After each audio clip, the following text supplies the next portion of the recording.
Hi everyone, I'm Alon Litz from October Health, and I'm here for another episode of Pressure Point. Really excited to have Marge Mantjies with me today. And we're here to talk about the intersection of mental health and high performance. I know a topic that our listeners will be very interested in hearing more about. So yeah, Marge, thanks so much for joining us. Thanks, Leon. Thank you very much for having me. Very excited to be here this morning. Rather chilly morning, but all good. Yeah, I think winter, not autumn, is here with us in South Africa. Yeah, we skipped one season and went straight from heat wave into winter. That's how we do it. That's how we do it. Only way to do it. Awesome. Well, thanks so much. I think what really sets the scene for our viewers is a bit of your background. Like, how did you land where you are today as the head of people for Alexander Forbes? Awesome. So I always knew I'd want to be working in an environment where I'm working with people. So I did study psychology. So I come from a psychology background, and also knew that I would want to practice psychology within an organization setup, so within corporate. Okay.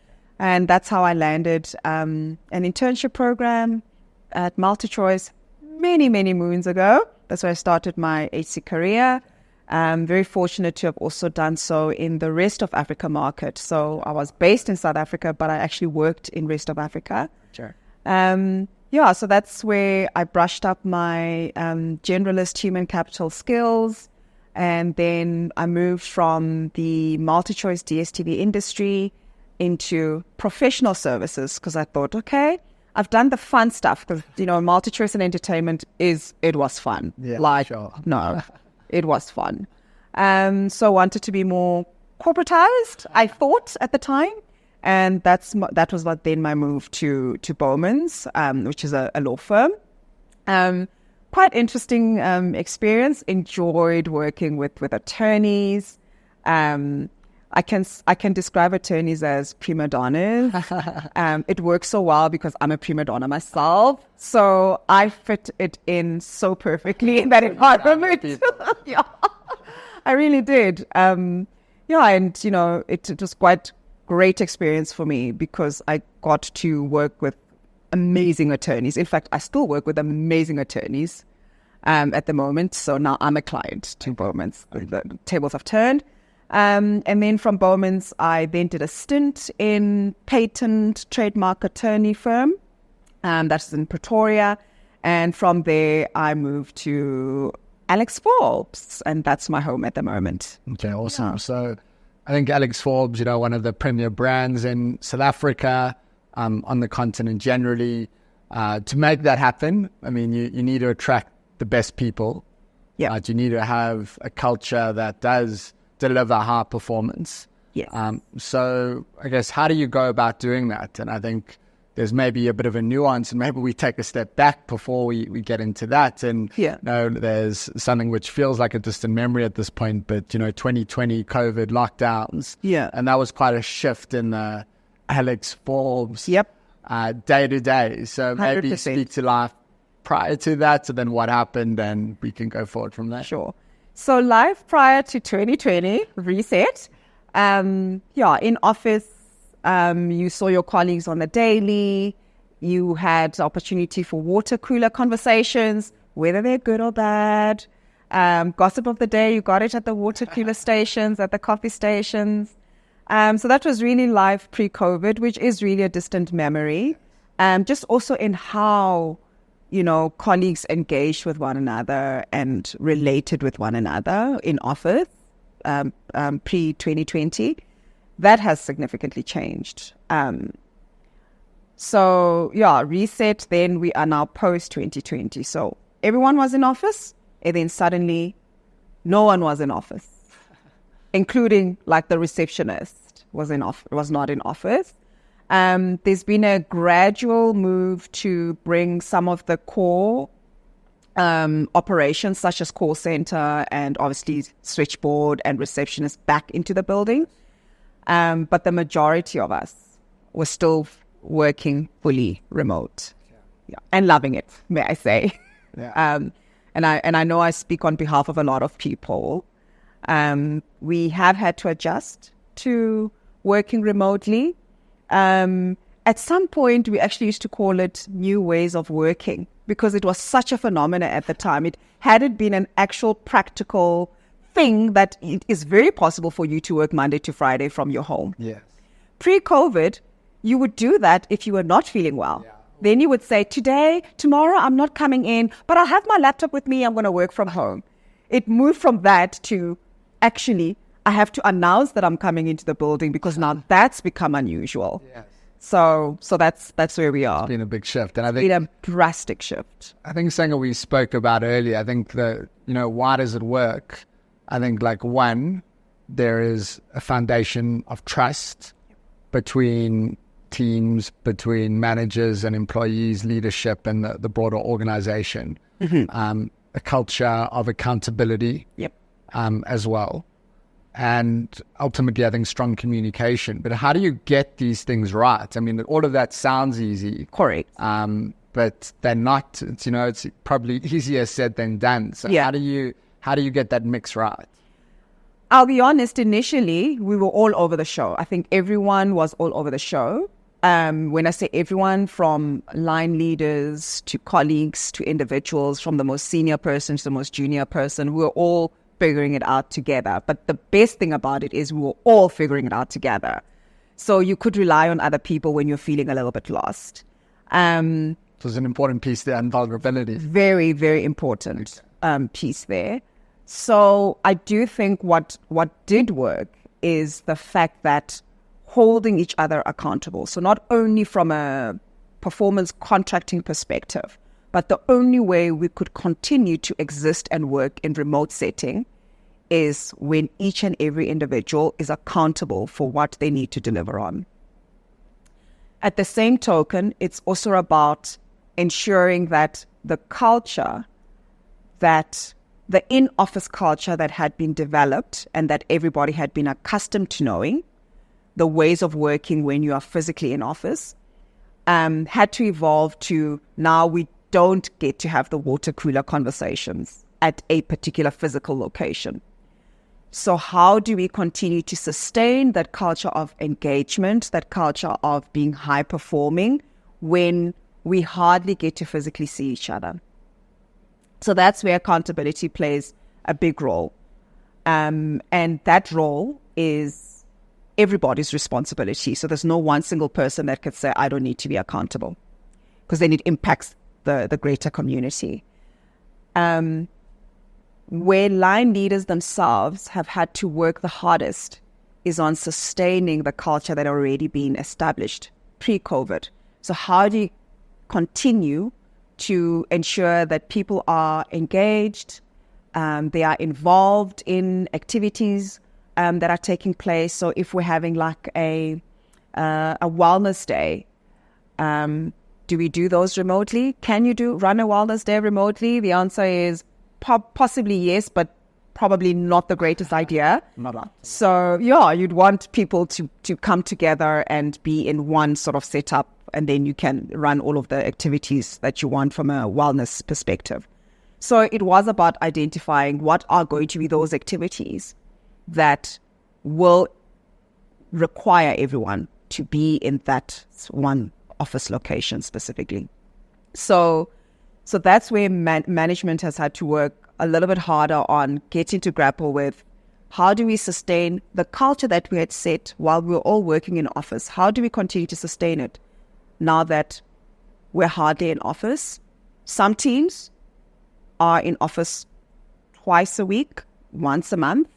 Again, that's also optional. So it's not compulsory. Compulsory. Yes. So yeah, how do you sustain it? I mean, how do you make that transition? It's not an easy thing to do. And I mean, the fact that we're now sitting here 4 years later, I mean, is testament to something's working. Yeah. So I must give credit to all our line leaders and for all the support functions that actually support line leaders, which I can say, including human capital. It was really about ensuring that from a work perspective, delivery continues to happen. So how do we monitor that individuals continue to be high performing. And when I say monitoring, I'm not only talking from a technology perspective, because I do think that's also a critical part. So you can tell when someone has not bothered to switch on their laptop, versus also they've switched it on, but nothing's happening.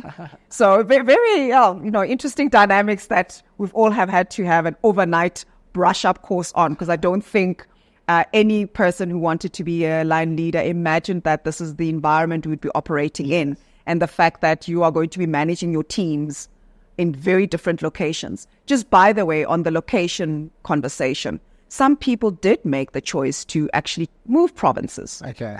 So when you are also talking about an in-office engagement and interaction, one also has to be cognizant that, Marge, not everyone is here. Not everyone that was based in Joburg, Sandton, Rosebank is still based in Joburg, Sandton, Rosebank. Someone has decided, actually, I'm going to go down to the coast, for whatever reasons, and also because they do have that flexibility to do so.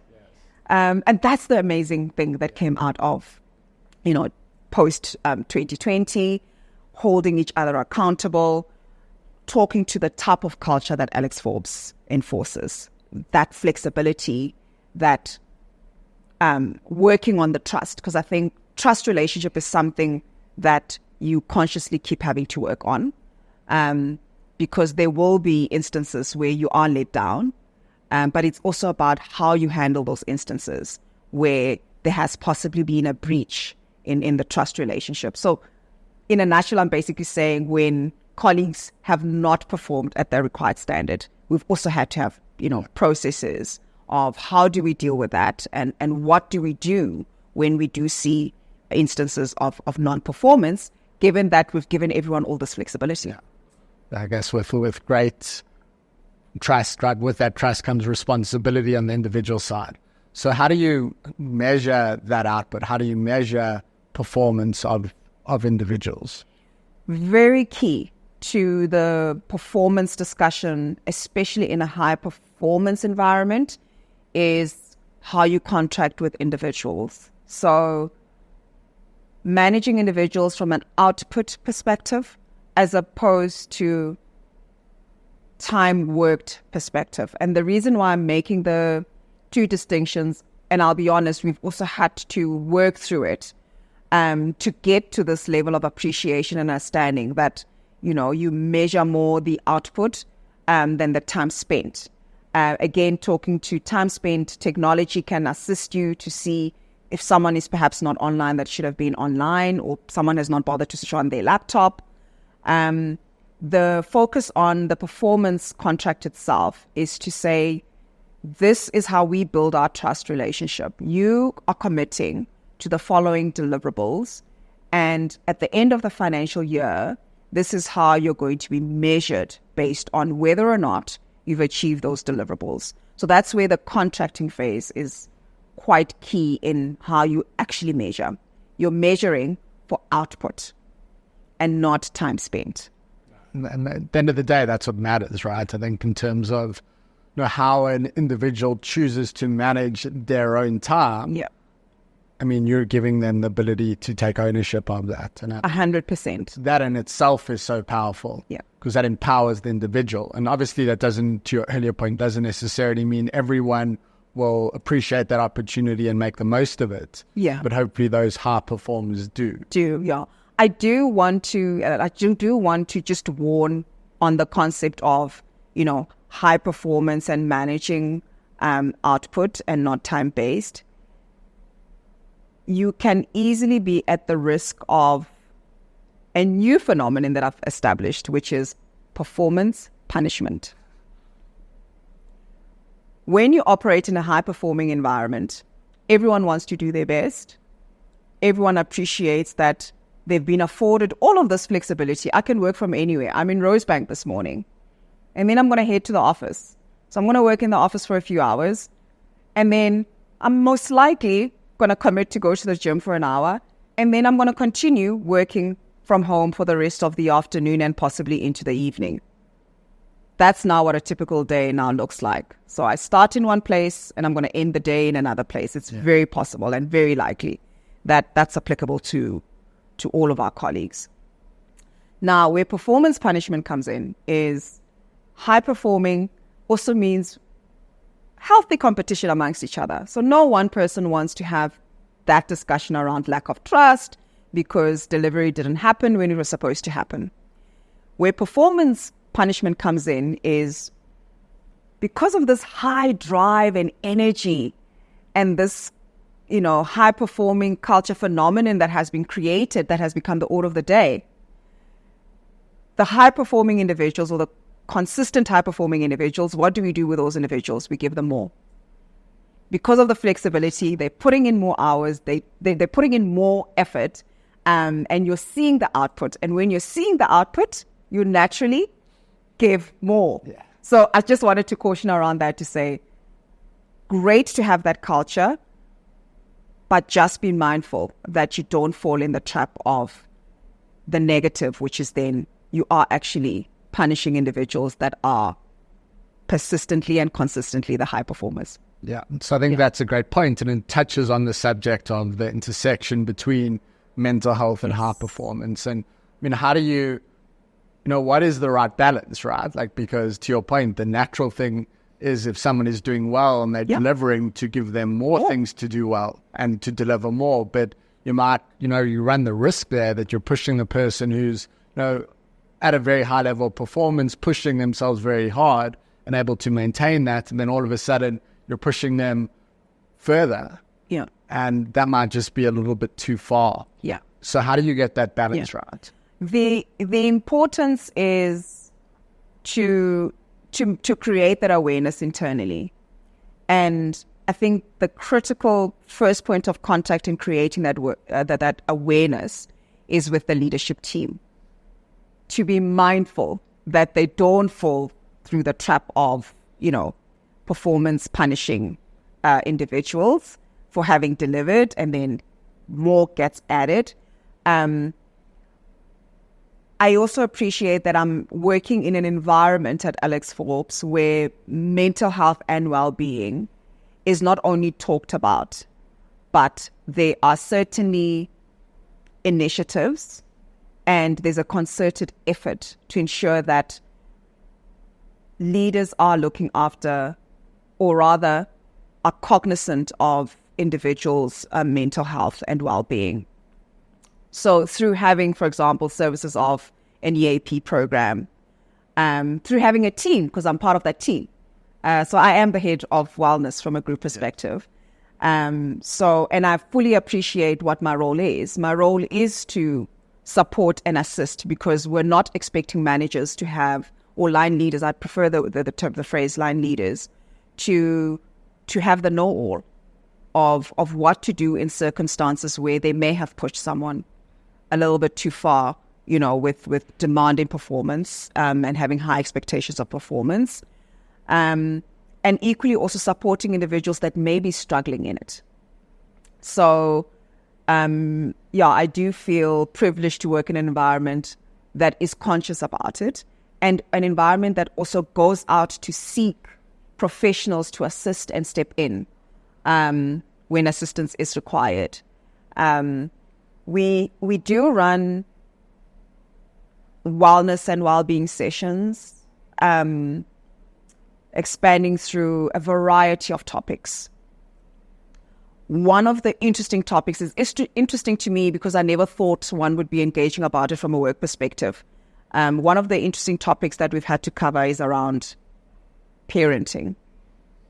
Now, if I think back to pre-2020, I don't ever once remember us in corporate environment having a subject matter talk around parenting, because we all went physically into the office, put in our hours, did what we need to do, and we all scooted back home and we continued with life at home. Yes. It's interesting how even conversations and what are core conversations that need to be held has also changed. So we can actually talk about parenting during working hours as a well-being subject and bring in an expert who is going to be helping, and just engaging and opening up the discussion around the challenges of parenting in this world, I guess, and the complexities that come with it, and balancing work and the life balance.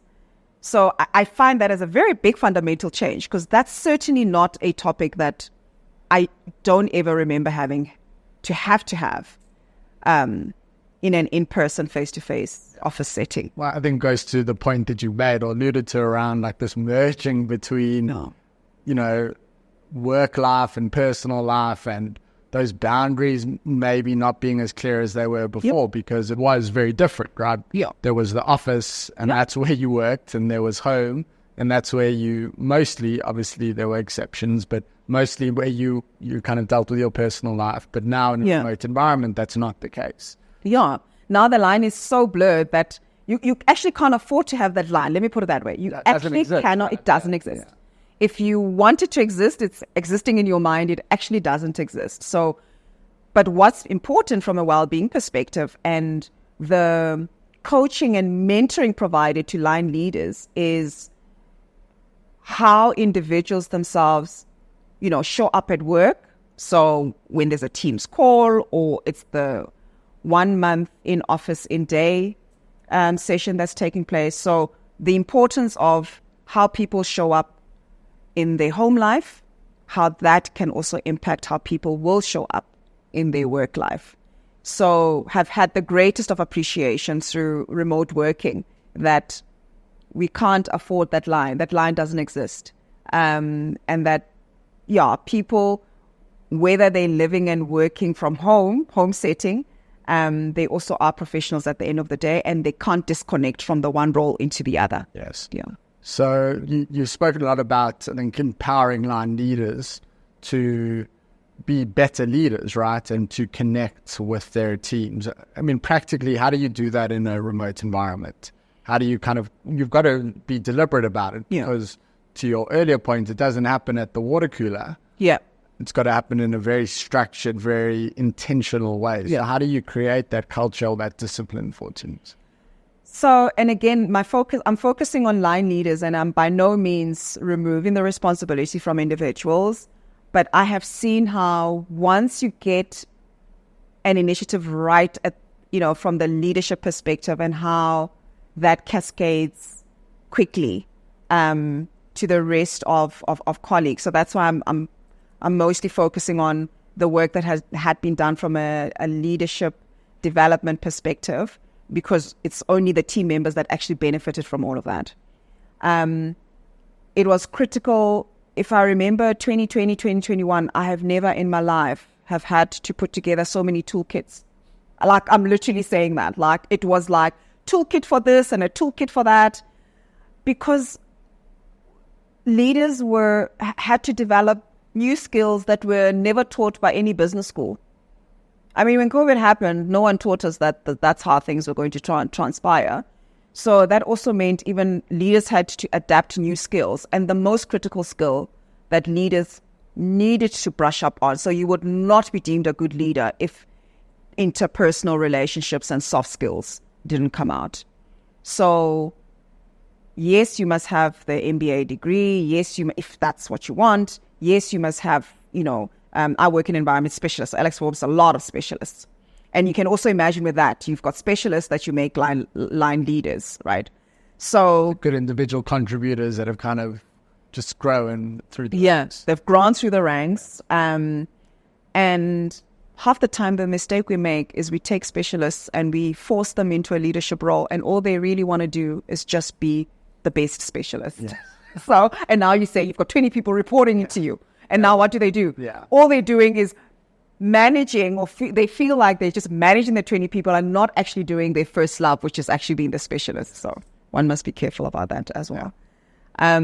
So spent quite some time on toolkits. And again, it was early days, so we're still all figuring it out. And then gradually from toolkits, a lot of things kind of opened up. Like, if I look at October Health has got like an Instagram page. Like, could I ever talk about a professional Instagram page, pre-COVID? I think everyone would have rolled their eyes and thought I'm being melodramatic. Like, stuff like that didn't exist, which does now. Yeah. So that means you can access any specific tools and resources using any sort of technological device, basically. So And what I did find is different people gravitate to different things. So some people will be laptop-based, some people are phone-based, some people are phone, iPad, and laptop. So if you do have services that can be provided on various devices, it does touch on a wider audience internally. So toolkits is how we started. And then from toolkits, we went into more webinars, getting everybody together. The silver bullet, personally for me, was actually you didn't need to have the answer. However, you just needed to open up for engagement and have engagements with people. And that's what colleagues actually appreciate. They wanted to be listened to. They wanted to be heard. And they also wanted to know that, so I thought I'm struggling with this issue on my own. It's not my issue alone. Actually, I've got a whole host of colleagues that are also, struggling with the same. Yeah. And that's what it opened up. Normalizing these conversations. Normalizing conversations, yeah.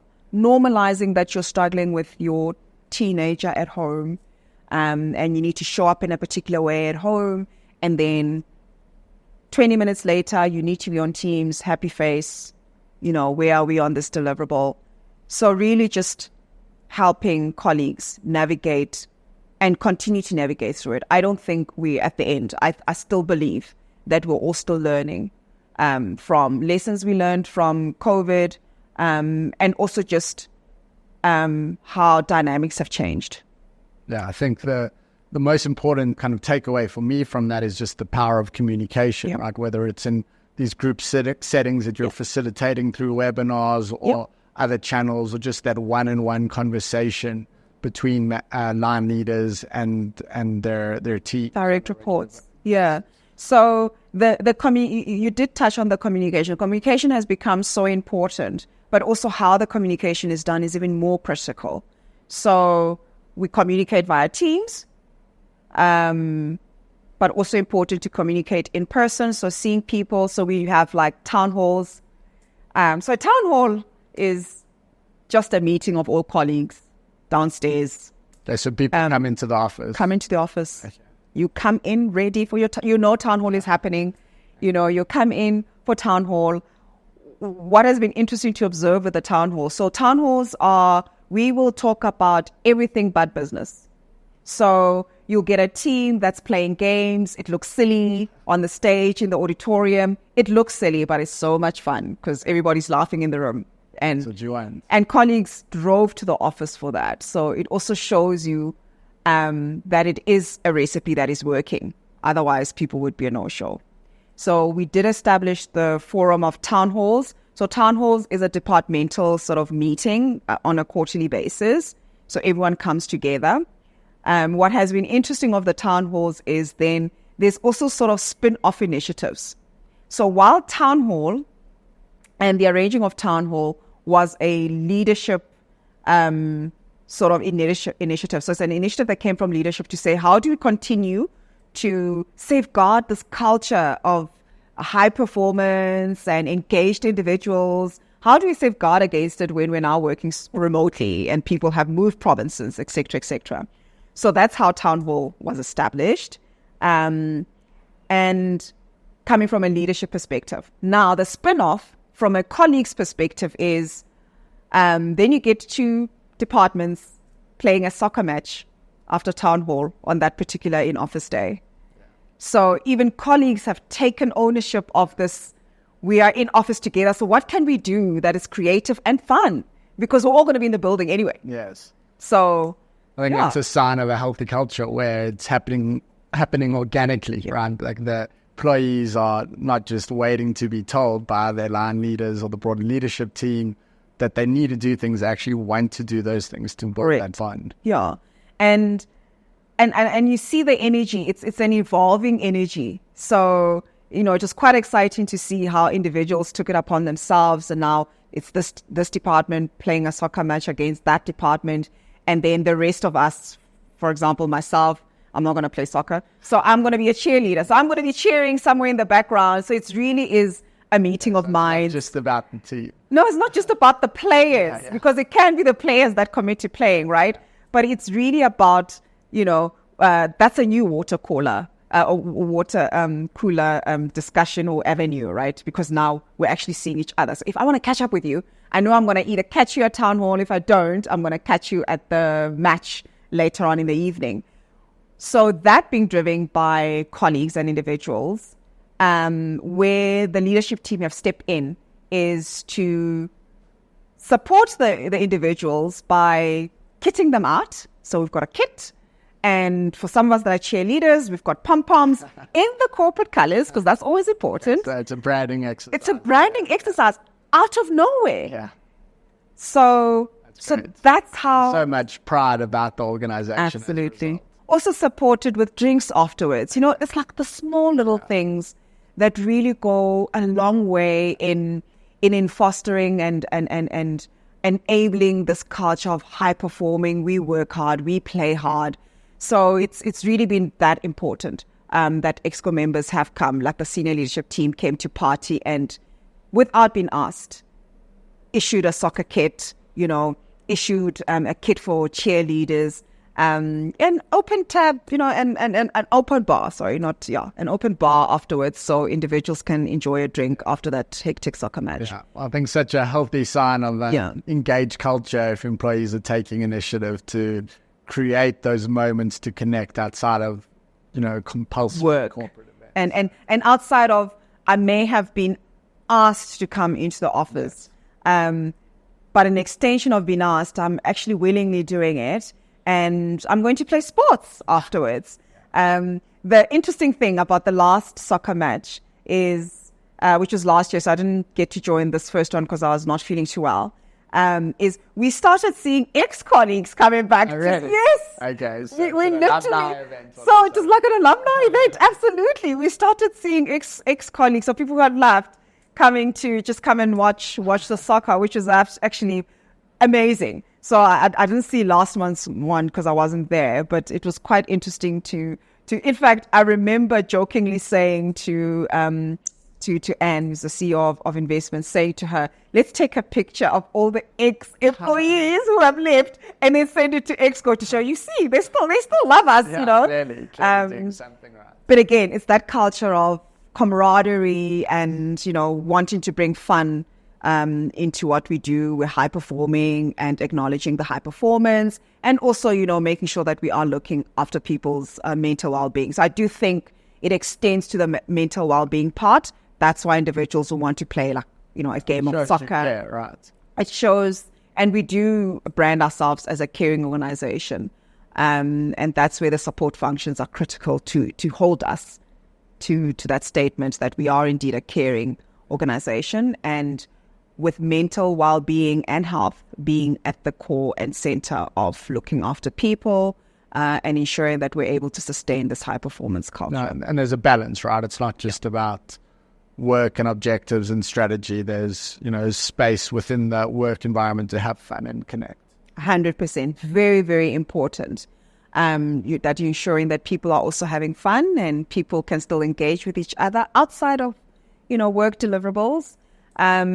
And the extension also is you're allowing for people, the major thing about teams and working remotely is that it is very likely that you only engage with your immediate team because that needs to be done. We're working on this project. We're doing a status update on where we are on project deliverables, that you could easily lose sight of the interdependencies with other departments and other individuals that are not specifically working with you on a particular project. So that's where the soccer match has become a phenomenal event. And that's where also team building is also quite a phenomenal initiative to have, despite the fact that we're working remotely. We still want to come together for team building events. On the side of team building events, it's also fostered some healthy competition.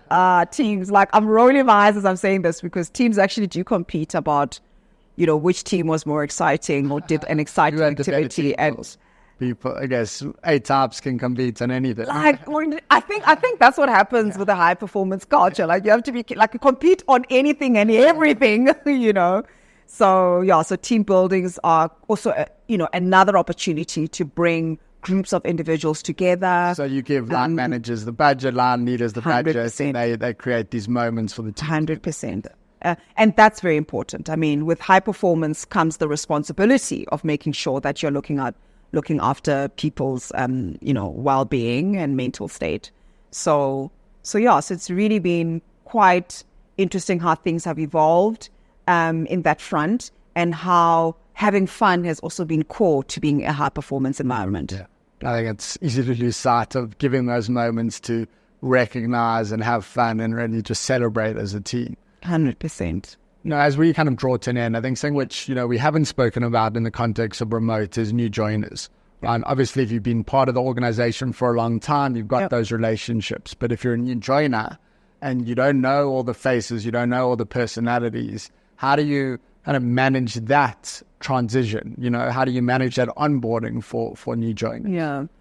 Yeah, quite interesting.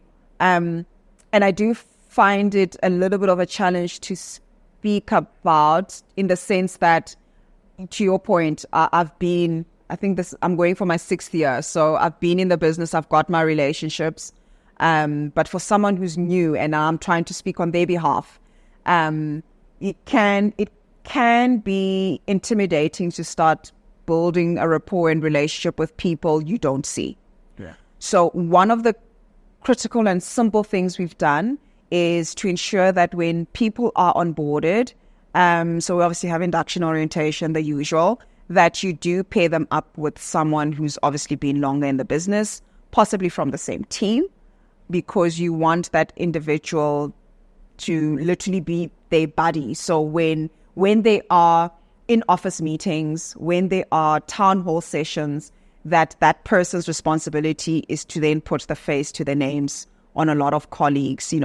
There may have been so many email correspondences that have happened, but you haven't actually seen individuals. So that's one way of helping people to establish relationships, is through town hall sessions. What's also important about town halls is you're not limited to only attend the town hall in your space. So if there's another team, area of the business department that's having a town hall, you can strategically avail yourself and be in office, because that's your moment to then go and tap on someone's shoulder to say, hey, it's me, I'm so-and-so, nice to finally meet you in person, because that's the most famous tagline at the moment with remote work. So that is quite important, to have that budding system. So someone who is going to help you to navigate through establishing relationships, putting the face to the names. The second simple initiative was to ensure that everyone has a profile picture that's uploaded on their profile online. So when you are sending me a Teams message or you're sending me an email, you are seeing a version of me, because some of us haven't updated pictures. You're seeing kind of a resemblance. So when you do see me downstairs, you're kind of like, I think that is my HC head, She looks familiar from the picture. So that was very important to do, because it's such a simple thing. Very simple. I'm thinking to all the Teams calls that I've been on, and when in 99% of the cases it's initials, it's actually pictures. So that's why it's so important to have the pictures. But to also take it a step further, with our Teams meetings, very important, as a bare minimum, that videos are on at the onset of the meeting, so everybody greets each other. So that also becomes an opportunity for a quick check-in with everyone. So if something is amiss, hopefully you're going to pick it up, because what you'll find is people that become reserved, don't want to switch cameras on.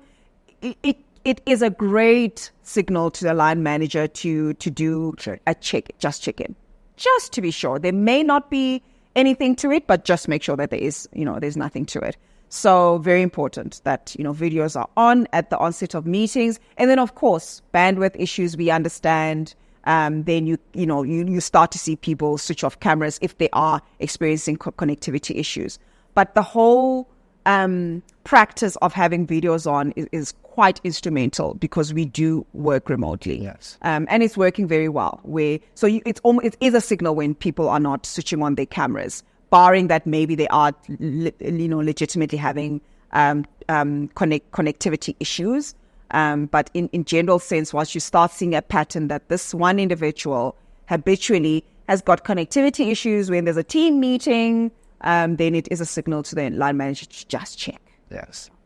Awesome. Yeah. Well, thanks so much. I think that was enlightening conversation. I think, to our viewers, recipe for success for remote work and high performance. Importantly, we touched on, how do you straddle this line between high performance and mental health, ensuring that you don't push your top performers too far and inadvertently punish them for going above and beyond in a world where those lines are blurred between work and life, or the line doesn't exist at all. I think an important piece that Marge reminded us of is, we need to be cognizant of that fact and ensure that, we're output driven, we're not clock watching, and we're communicating. And I think, something which Alex Forbes are definitely getting right is this ability to drive communication and build trust between managers and team members in a way that, is deliberate, but I think in a way that, through the various initiatives that are at play is becoming a lot more organic, which I think is testament to the culture and the engagement that you're building. So thanks so much. Really enjoyed it. And thanks to everyone for joining us.